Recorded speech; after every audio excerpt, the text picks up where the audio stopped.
Tervist! Mõned minutid on lõunane aeg, ma teen siis selle aja täis sinna kuni lõunapausini. Pealkiri ei valeta, ma olen siin, et rääkida lühidalt ühest vahvast innovatsioonist spordimuuseumi haridusvaldkonnas.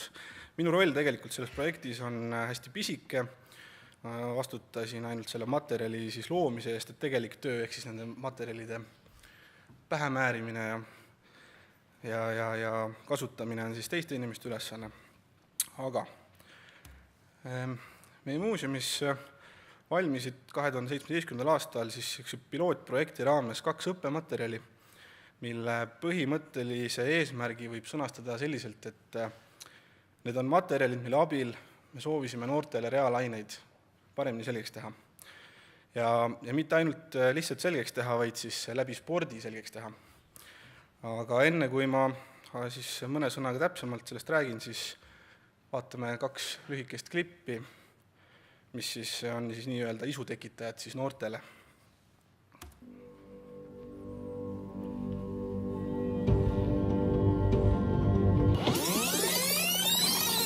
Seven, 6, 5, 4, 3, 2, 1. You'll never have the sacred stone. Oh, this you crazy mother.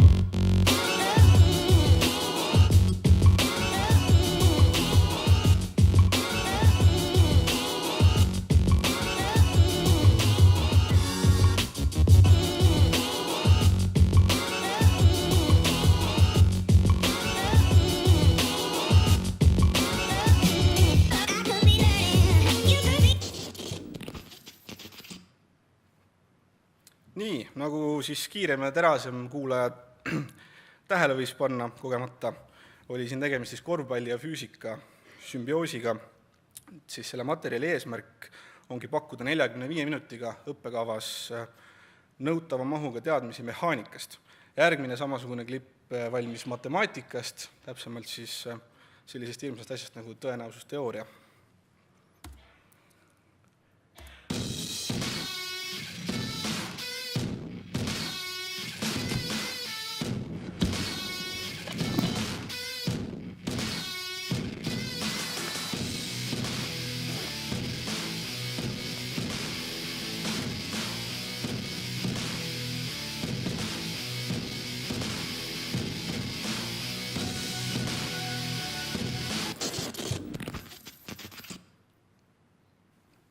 Nii, videodega on nüüd korras.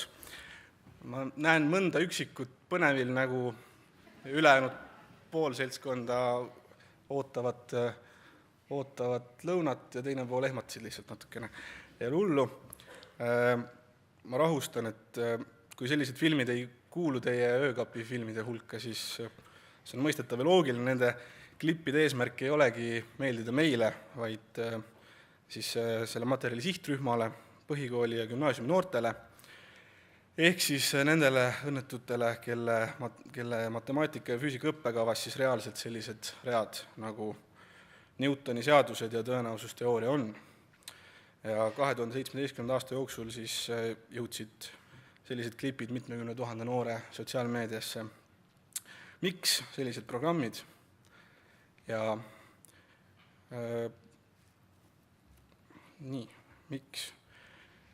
Sellepärast, et kuulates meie külastajaid, eriti kooligruppe, siis ühel hetkel oli selge, et tegelikult otsitakse midagi paeluvamat kui see, mida me seni tegime.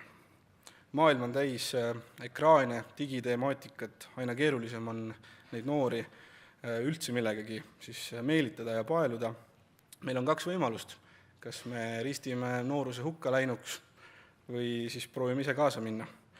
Ja me siis proovisime nende programmidega siis pigem sinna kaasamineku teed minna. Oleme ausad, reaalained on koolis ja ilmselt ka siin olijate enamuse jaoks olnud kõige keerulisemad ained koolis. Meie soov oli seda keerulisust mõne kraadi võrra vähendada, õpetades neid asju siis läbi spordi, läbi korvpalli, läbi jalgpalli näidete.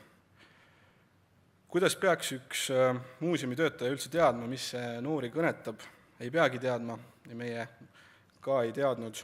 Selleks on kogu selle projekti loomise juurde kaasatud väga suur hulk noori. õppematerjalid koosnevad videotest, pabermaterjalist, kohapealsest tegevusest.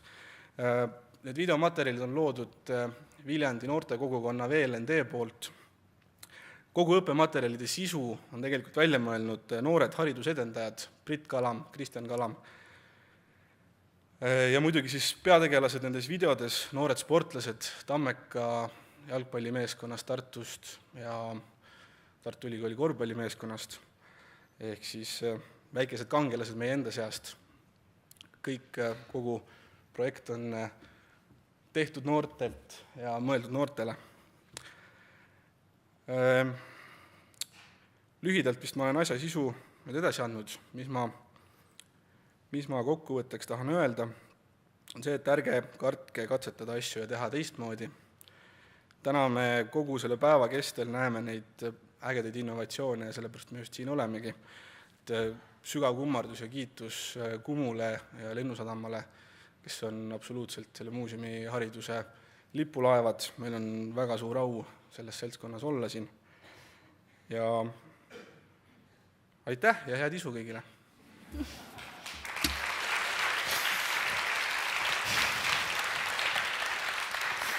No nii, kui nagu sa siin vihjasid ka, siis meil on siin humanitaaride kambaga tegemist.